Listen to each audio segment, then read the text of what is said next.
Here's a graphic of why you should buy a new or used RV. It's from Trip Savvy, and I want to give credit to them because it does touch on some of the things that we've been talking about. The biggest thing is when you buy an old RV, you can save a lot of money because, you know, RVs, used RVs, just people have a hard time selling them. The market value of them drops down quite a bit.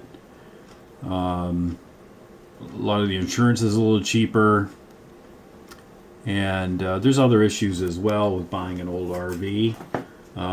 Sometimes what they don't tell you here is the parts cost a lot less for a much older RV, especially if it's not a diesel rig. The mechanical and electrical systems are usually a little less complex. And, you get into the issue of a lot of these older RVs will still have some pretty low miles to them. Don't get me wrong, but there are such a thing called miles versus age. Rubber seals don't care how many miles you drive on them. If they're 30 years old, rubber seals do tend to dry out, hoses dry out, clamps get loose, all sorts of wonderful little parts that just don't have the longevity from an age standpoint need to be redone. When you're looking at a new RV, they talk about here on this little graphic, they have the latest technology and there's no risk of prior damage, wear, or tear, and you get exactly what you want for the ideal price.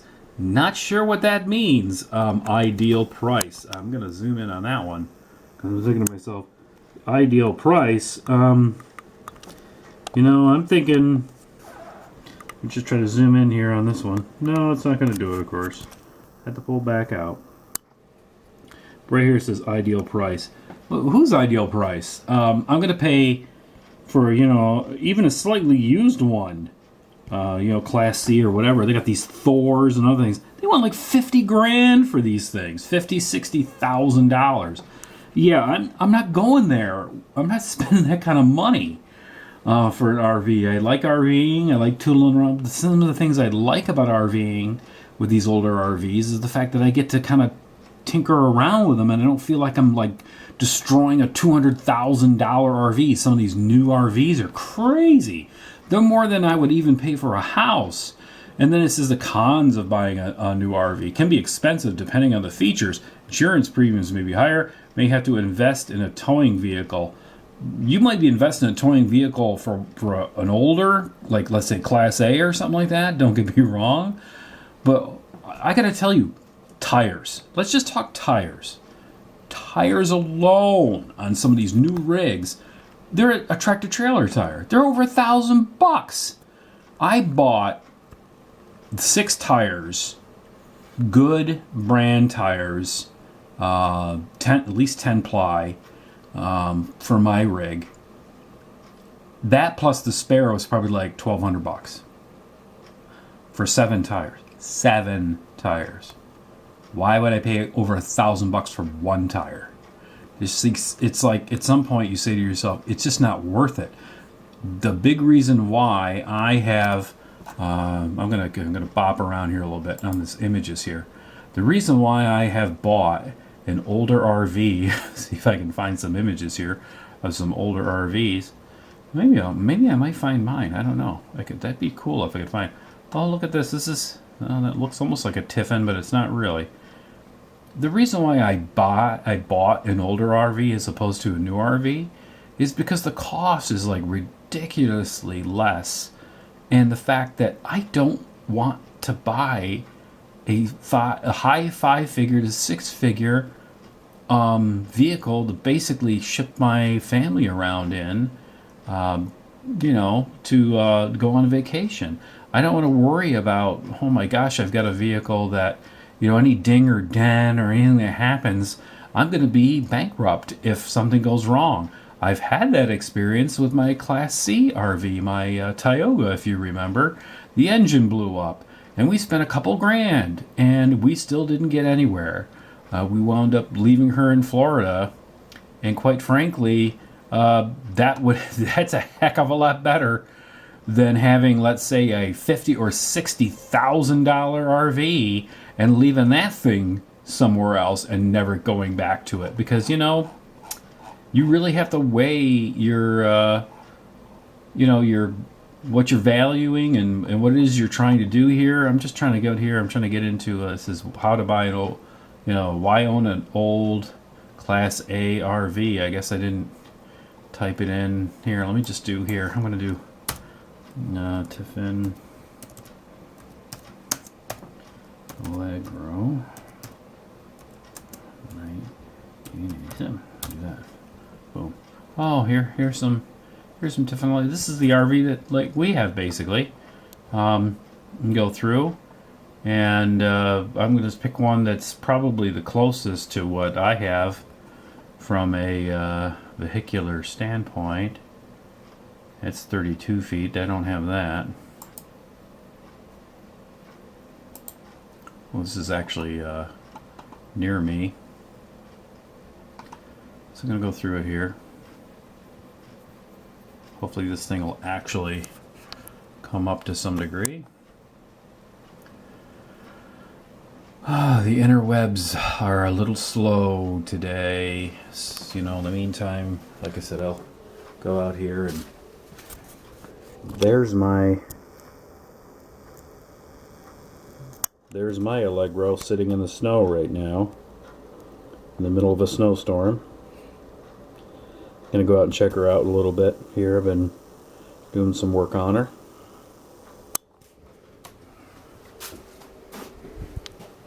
This thing is still just kind of. I'm going to go back to the search here.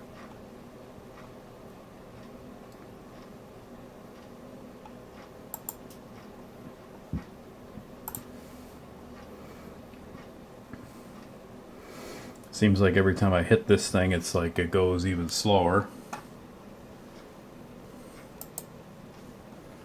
But you see a lot of these are the. This is pretty much my vehicle here. If you can see it here.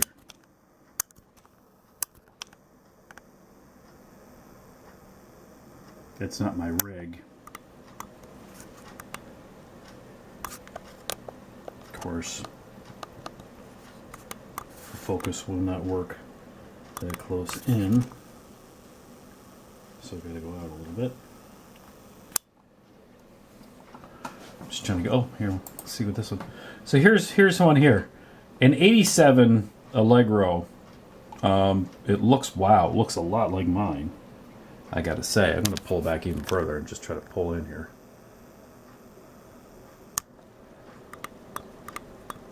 This looks a lot like my vehicle. Same kind of setup. It's got those ubiquitous chrome hubcaps on it.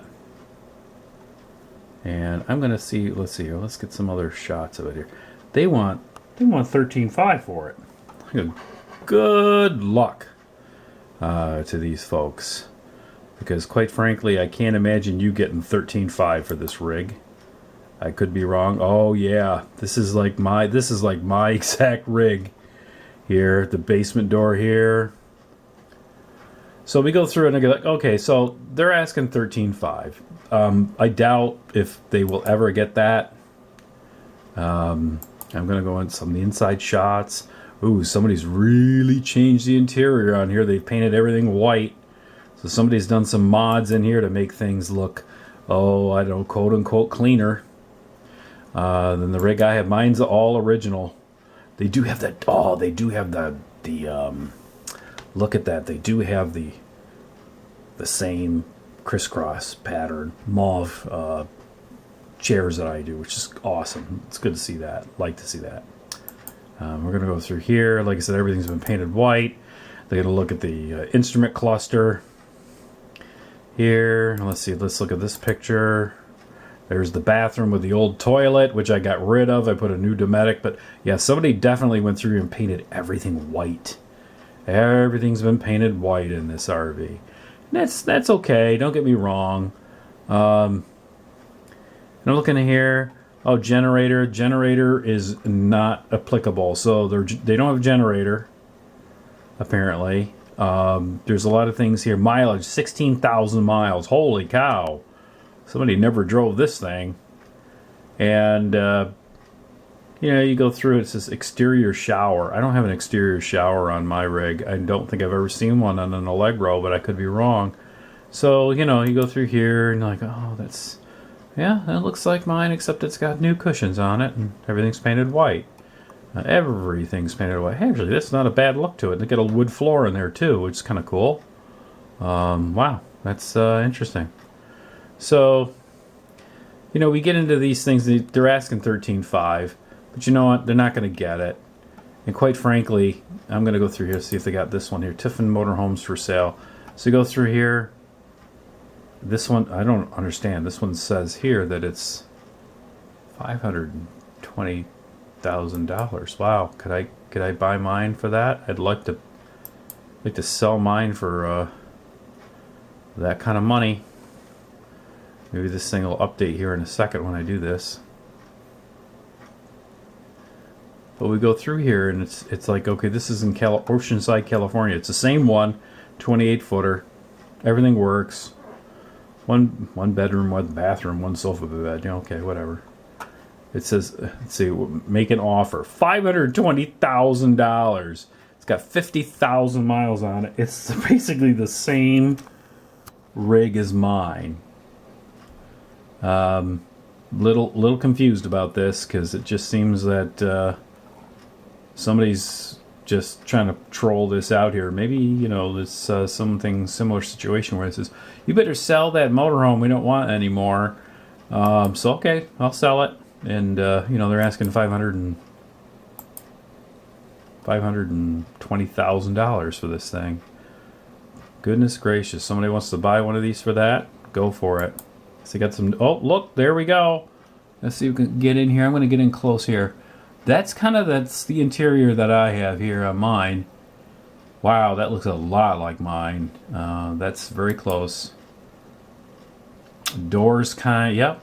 There's the basement, and there's the rear area there, and the fridge panel. So it's pretty much the rig that we have. Don't see too many other photos here. I thought there would be more photos. I guess there's not.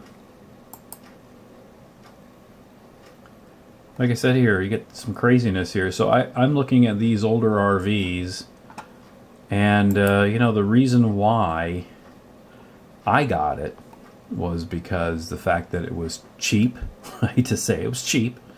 Got in real easy without a large investment on you know, basically owning a Class A RV, and you know, a lot of the work that I had to do to it, if there was any work at all that had to be done to it, was pretty reasonable as far as cost was concerned. And yeah, I'm gonna look at there's a interior there. That's like my rig right now.